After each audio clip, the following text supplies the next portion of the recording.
Hello and welcome back. In this episode we're going to be making some little tents, like those that you can see here. And as always, you can find a link to the PDF file that contains all of these textures down in the description. So let's get started. Okay then, so if we start at the top of the page, the first thing we'll need to do is cut out this texture. And we're going to be gluing this to a piece of thick card. The sort I'm using here is around 1mm thick. And I'll go ahead and do exactly that. So yeah, there you go. Then when that's dry, we'll just need to cut that out with a knife or a sharp pair of scissors, and we will need to make 2 of those. Next, we'll cut out a piece of the plain wooden texture, that's the size that you can see here on the screen, and we're going to be wrapping that around a toothpick, or cocktail stick, whatever you want to call them. And again, that's what you can see me doing here, just using a regular glue stick. And when it's dry, we'll cut out a piece that's around 4 cm long. Right then, for this next part, I'll bring in the glue gun, and all we're going to do is put a blob of glue on the back of one of the frames, sort of in that corner V shape at the top of the frame itself. And then glue the toothpick into place so that it sticks out around 1mm or so. Basically, we're aiming for something like this, so hopefully you can see what I've done there. Then we'll just need to do the same thing again on the other side, making sure that the textures are both facing outwards. And there you go, there's the frame for our first tent, and as you can see, it's not super complicated. Anyway, next we'll cut out the canvas texture with the angled sides, and before gluing it into place, I like to fold it in half first, just to kind of mark out where the centre is. Then I'll unfold it and scrunch it up several times to give it a bit more texture and also to make it more malleable. So something like that. And if you want to make it look like it's been well used, then now's also a good time to add a few rips and tears along the edges, which is what you can see me doing here.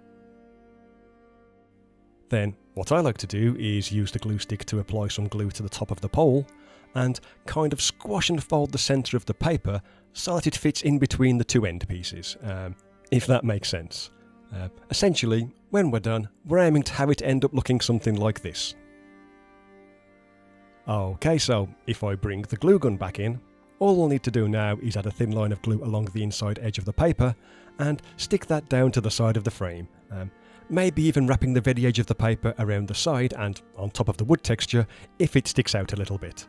And if I quickly go ahead and do both of the sides on this one end, that should result in this kind of thing. So I'll really speed this next part up as I do the exact same thing on the other end, and when that's done, we'll just need to squash the sides in a little bit and make sure the whole thing sits nice and flat. And there you go, there's the finished tent, though in reality this one isn't much more than a canvas sheet thrown over a basic frame, but it's a shelter nonetheless. And we should be able to make 2 of these from each printout. Okay then, for this next tent, we'll first need to glue these 2 pieces to some thin corrugated cardboard, or thick card or similar, and then we'll cut those to size. Next we'll take the rectangular canvas texture and do a similar thing to this as the last piece. So we'll fold it in half first, and then scrunch it up several times. There you go. Then we'll take the glue gun and apply a thin line of glue to the inside edge of one of the end pieces, and glue the paper into place, and again try to have a very slight overhang if you can, and kind of fold that around the front of the piece. So I'll just do the other side in the exact same way, and that should result in something like this. Then all we'll need to do is repeat the process on the other side, and that's what you can see me doing here. So if I quickly squash the sides in again, there you go, that's all there really is to this one. However, if you like, you can give it a bit more strength by flipping it over and squirting some more hot glue into the inside corner, and then just holding it in place until it dries. And yeah, just like before, we can make 2 of these from each printout. Right then, for the larger tent, we'll first cut out one of these textures, and we'll be gluing that to some thin cereal box style card, which I'll go ahead and do now, just using a glue stick. Then we'll cut out a piece of the plain texture that's a bit bigger than the cardboard, and glue that to the back, so that we end up with something like this. And when that's dry, we'll cut it to size. There you go. Next, we'll need to score the piece along all 3 of these darker lines, so that we can then bend it into this kind of shape that you can see here. And we'll do that for both pieces. Like so. Okay, next we'll wrap 2 more toothpicks in the wood texture, and cut them to the same size as before. Then we'll put a generous blob of hot glue in the top corner of one of the side pieces, and kind of fold that piece into the correct shape, and glue one of the toothpicks into place so that it looks like a tent pole.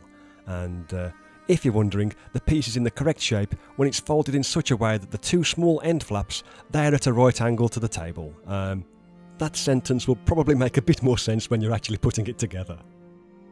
But with any luck, that should end up looking something like this. Though the pole, it's not all that visible in the end, so feel free to skip this part if you like. But yeah, if you are going to include them, then you'll need to do the same thing on both pieces. Anyway, next we'll cut out the large canvas texture, leaving a slight border around the edge, and we'll also cut out a piece of the plain texture that's a bit bigger.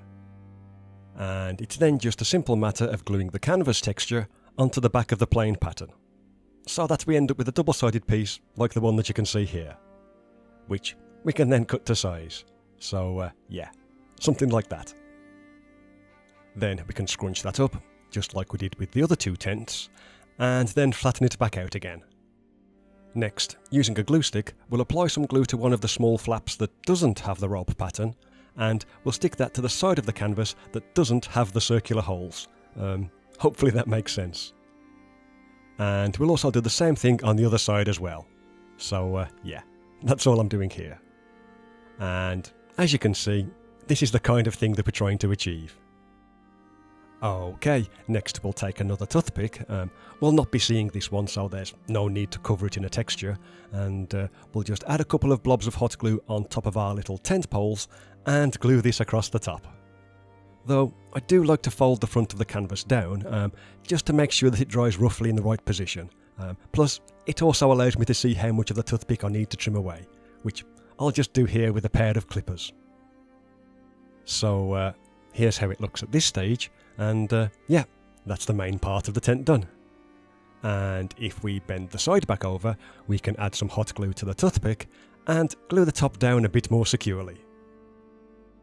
Okay, next we'll take another 2 toothpicks that have once again been covered in the wood texture, and we're going to put a generous blob of hot glue in this inside corner that you can see here, and then kind of stand the toothpick on top of that and hold it in place until it dries, so that eventually we end up with this kind of thing. And then we'll just do the same thing again with the other toothpick in the opposite corner. And when that's done, we'll just need to kind of twist and bend the paper a little bit to make sure that both of these poles and the tent itself is sitting nice and flat on the table. And if everything has gone according to plan, here's what we should be left with. Here's the finished tent. Though for this one, you might consider gluing it to a base perhaps, but I think it still works reasonably well without one. But yeah, here's everything that you can make just using this one PDF. Though, as you can see in this picture, you can also add things like the crates from episode 19, the pelt from episode 46, the campfire from episode 72, and so on. And with that, I think it's time to bring this one to a close. So, thanks for watching as always. Feel free to let me know if you can think of anything else that might be useful to have in a little campsite like this, and yeah, I'll hopefully see you in the next one. Bye for now.